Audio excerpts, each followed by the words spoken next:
Sabado na naman. Go negosyo na! Dito, Filipino food kasi masarap ang pagkain. It's a sin to go into a business that you do not know. Kung ano yung pinakilala mo sa market na masarap na quality ng product mo, you stick to that. Ihanda ng kape at pandesal dahil nandito na ang paborito niyong kasama sa almusal tuwing Sabado ng umaga. Ako po si Gladys Reyes Someru. And welcome to another exciting episode of your one and only Negosyo Partner on TV. Go Negosyo, kaya mo!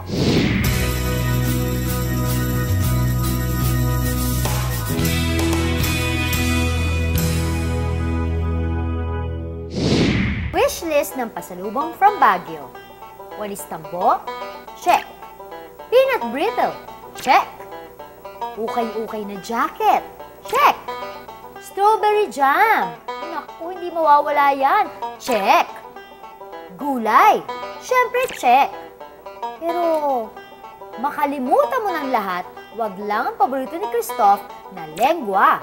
At basta lengwa, aba, Heartland ang requirement niya.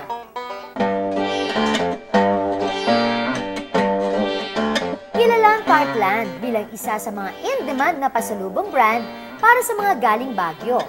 Pero alam niyo ba na nagsimula ang Heartland bilang isang home-based negosyo na binebenta lang sa mga nanay at yaya na naghihintay sa eskwelahan. Bilang full-time mom nga, ang dami kong oras na bakante. So, naisip ko na inegosyo yung recipe ng friend ko na cheesy tarts. Ito yon. Dito kami nag-umpisa sa ganitong product.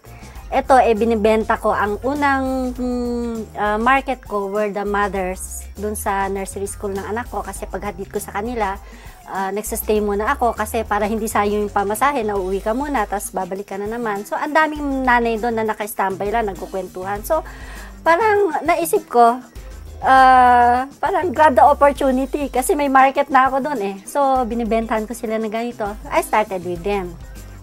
Nagustuhan nila and then, we started delivering, supplying this sa schools. Dito sa recipe na to, we were just using the egg yolks and throwing away the egg whites. Ngayon, nung madami na masyado yung ginagawa namin ganito, parang naisip ko, sayang naman yung tinatapon namin na egg whites. So, naghanap kami ng recipe na mga paggagamitan ng egg whites. We came across yung lengua de gato. Very entrepreneurial din pala itong si Angie.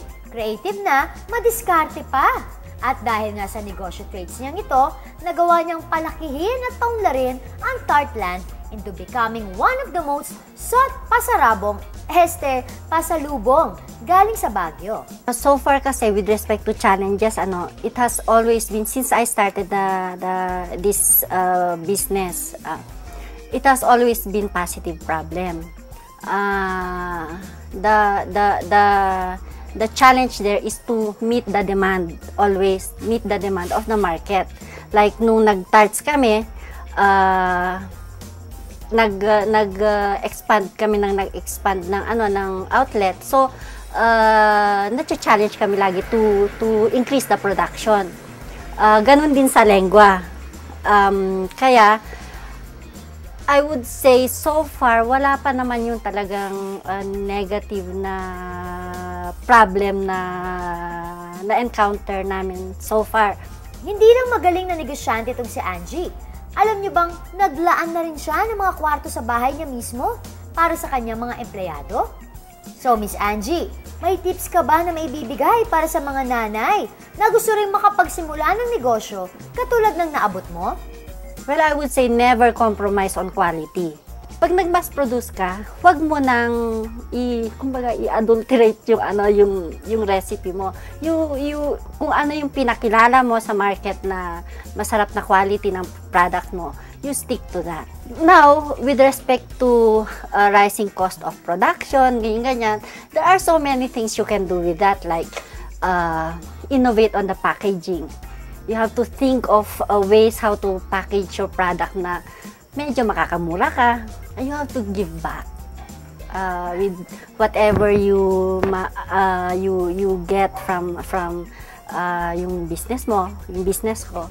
We give back. Sinasama ko yung mga workers ko at sila mismo yung nagbibigay ipaparticipate dun sa mga projects na yon para inspired sila. Kasi kung inspired yung staff mo, inspired yung team mo, maganda yung, kumbaga yung parang total aura ng business. Gladys, salamat sa pagbisita dito sa Tartland.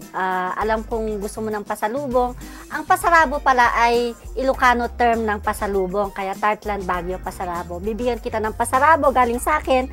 Ito yung aming premium na lengua de gato. Tapos medyo conscious ka yata sa health, sa weight mo, kaya bibigyan kita ng low fat. Ito ay bagong product namin. At para naman sa mga diabetic na gusto ng lengua, meron din kaming sugar-free at saka low-fat. These are our new products. Pasarabo para kay Gladys. Ayan.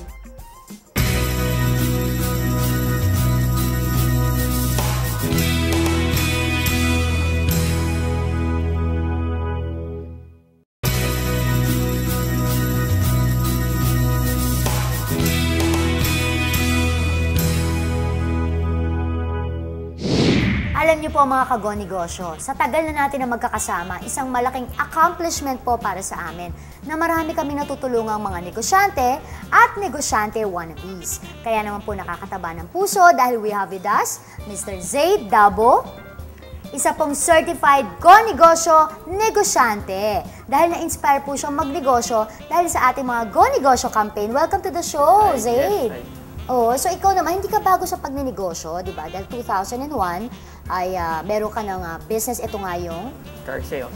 car sales Yeah. or buy and sell, Buy and sell. di ba? Pero ang nakapagpa-inspire sa'yo dito sa Go Negosyo or watching Go Negosyo, ito nga pinakabagong baby mo sa negosyo. Ano nga itong Yes. negosyo na to? Actually, it's a general upholstery and auto interiors. Na it started, kailan lang? June 8, 2009. June 8, Yeah. 2009. Pero ano nga nakapagpa-inspire sa'yo para pumasok sa ganitong klaseng negosyo? Actually, it's connected din sa past business ko rin Then regarding car sa na. cars, yeah. And I buy used cars, of course, I need to fix everything para maganda yung interior. So sa dami ko naging kotse, so kailangan, parang mas makakatipid ako if I have auto interior Kumbaga, naging experience mo rin na parang marami nagtatanong sa'yo, Yes, ganyan, kung paano mas pagagandahin yung sasakyan nila. So doon ka nagkaroon ng idea, ganun ba Yeah. yun? Kasi nagtataka yung mga bumibili sa akin ng kotse before na bakit yung kotse ko parang bago yung loob. They think na kumbaga nakuha ko ng ganon, pero they do not know na pinapaganda ko talaga siya para pag nakuha ng client, they think bago pa, parang bago pa siya. So ano ba yung isa sa hindi mo malilimutan na negosyo tips na napanood mo dito sa Go Negosyo na nai-apply mo dyan sa bago mong Yeah, negosyo? actually that was recently when I heard na sabi sa Go Negosyo nga na it's a sin to go into a business that you do not know. Akala ko kasi before na sa auto, dahil galing ako sa cars, yung auto upholstery, madali lang. Alam mo, nung pagpasok ko dyan, I feel yung sinabi na it's a sin to go into a business that you do not know kasi baka malugi ka eh. And it happens to me. No? That was June and July. I think na mapupuno ko agad eh dahil sa akin pa lang, sold out na eh. Pero ang nangyari, hindi ganun.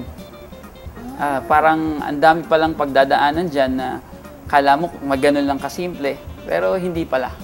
And I feel that na it's a sin talaga. So, buti na lang, may training na ako sa business at 2 or 3 years, more than 5 years ago.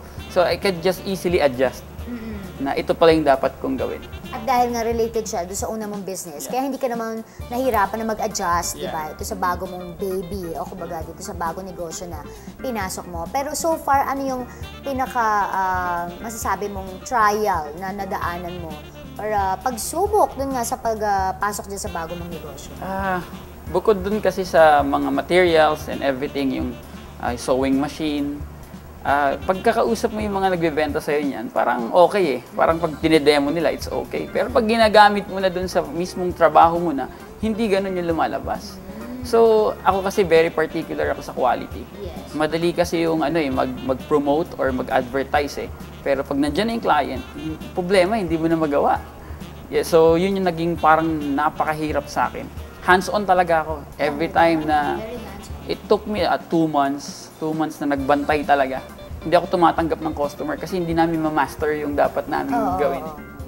Okay. Kumbaga parang